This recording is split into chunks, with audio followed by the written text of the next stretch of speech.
हिमालय वह पर्वत महान जिसके कण कण में शंकर का निवास माना जाता है। कैलाश पर्वत शिव का पुराण प्रसिद्ध निवास स्थान है। कैलाश के अतिरिक्त महावगढ़ भी महादेव का एक प्रसिद्ध स्थान है।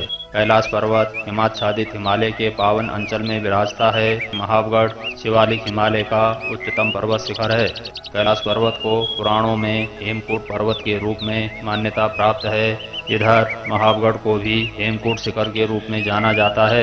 वास्तविक हेमकूट कौन सा है, साक्ष्य किस ओर संकेत करते हैं, आइए जान लेते हैं।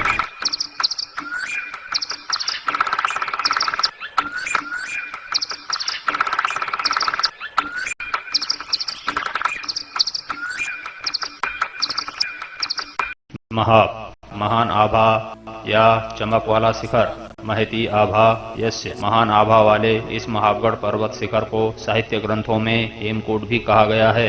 हेमकूट का अर्थ है सोने की तरह दमकने वाला शिखर। इस प्रकार महाव तथा हेमकूट एक ही तात्पर्य को प्रतिपादित करने वाले शब्द सिद्ध होते हैं। कर्णबबुल नाम वाली चमकीली पीली घास के चलते यह पर्वत शिखर महाव शब्द को भी सार्थक सिद्ध करता है, हेमकूट शब्द को भी। असमंजस की स्थिति तब उत्पन्न होती है जब लिखित साक्ष्य हेमकूट पर्वत को अलग अलग भौगोलिक परिस्थितियों में दर्शाते हैं, जिसके कारण सुमेरु तथा सरस्वती नदी की ही तरह हेमकूट पर्वत की भौगोलिक स्थिति संदेहास्पद बन जाती है। विष्णु पुराण के अनुसार वर्तमान भारत देश, जिसे तत्कालीन समय में आर्यावर्त के नाम से जाना जाता था, 3 भागों में विभक्त था। हरिवर्ष, किमपुरुष वर्ष, भारतवर्ष। इन तीनों स्थानों की स्थिति मेरु पर्वत के दक्षिण में थी।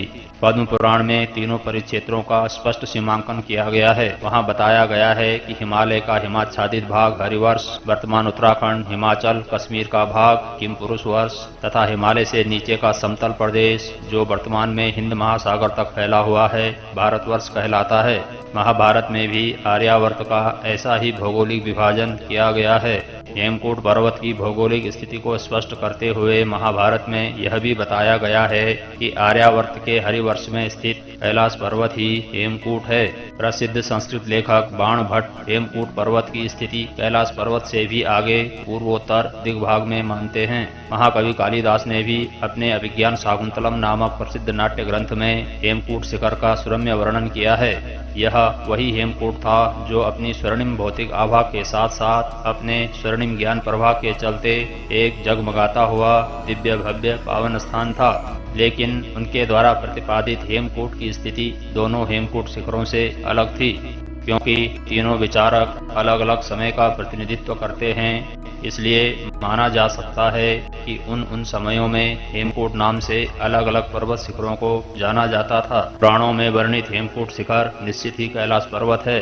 पद्म पुराण में स्पष्ट रूप से बताया गया है कि उस हेमकूट पर्वत के नीचे की ढलानों में तत्समय में किन्नर नामक मानव प्रजाति निवास करती थी। आज भी उच्च हिमालयी भूभागों में अप्सरा, यक्षों, किन्नरों के अस्तित्व को आदर मिश्रित भय की दृष्टि से देखा जाता है तथा पूजा भी जाता है। महाकवि कालिदास ने जिस हेमकूट पर्वत का वर्णन अपने अभिज्ञान शाकुंतलम नाटक में किया है, वह कैलाश पर्वत नहीं, यही महावगढ़ शिखर है। महावगढ़ नाम के इस पर्वत को हेमकूट मानने में शंका इसलिए भी नहीं की जा सकती है कि इसे उन महाकवि कालिदास ने हेमकूट पर्वत माना है जिन्हें हिमालय के प्रत्येक शिखर और नदी घाटियों की सटीक जानकारी थी। इसलिए भी कि नाटक में दुष्यंत और उसके सारथी जब यहाँ पहुँचते हैं तो उनका सारथी उनसे कहता है, यहाँ से कुछ ही दूर तक चलने पर हम अपने अधिकार क्षेत्र में पहुँच जाएंगे। बताते चलें कि उस समय कण्वाश्रम तक का क्षेत्र राजा दुष्यंत के अधिकार में था। उससे ऊपर का पर्वतीय भूभाग उनके अधिकार क्षेत्र से बाहर था, जिसे किमपुरुष वर्ष के नाम से जाना जाता था। इसलिए भी कि आसमान से उन्होंने इस पर्वत को अर्गला अर्थात बड़ी सी नुकीली कील के रूप में देखा था। वहाँ इसे सुनहरी आभा वाला पर्वत बताया गया है। इन दोनों विशेषताओं को आप यहाँ आज भी देख सकते हैं।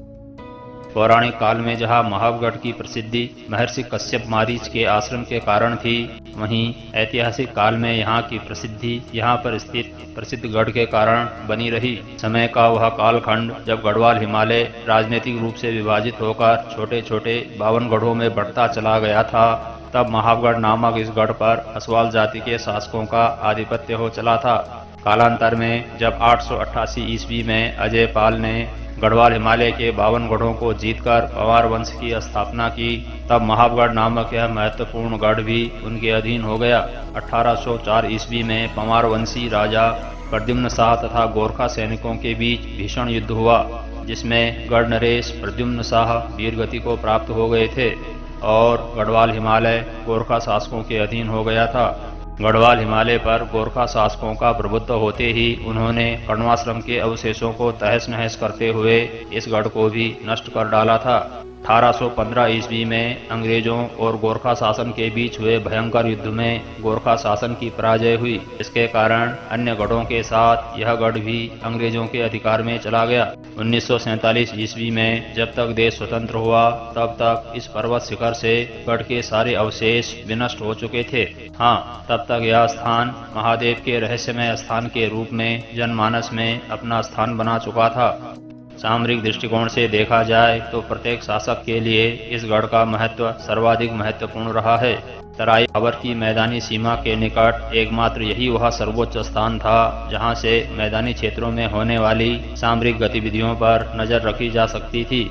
उसकी सूचनाओं को अन्य गढ़ों तक प्रेषित किया जा सकता था, क्योंकि मैदानी क्षेत्र हमेशा से ही सामरिक उथल पुथल के केंद्र रहे हैं। यही कारण रहा कि महाबगढ़ के शासकों ने अपने सीमावर्ती मैदान तथा पर्वतीय स्थानों के संधि स्थलों में अनेक उपगढ़ों का निर्माण कराया था, जिन्हें उपगढ़ या गढ़ी कहा जाता था। उन गढ़ियों में चौकीघाट, मवाकोट, जगदेवगढ़, ग्वालगढ़ प्रमुख थे, जो सैनिक चौकियों के रूप में थे।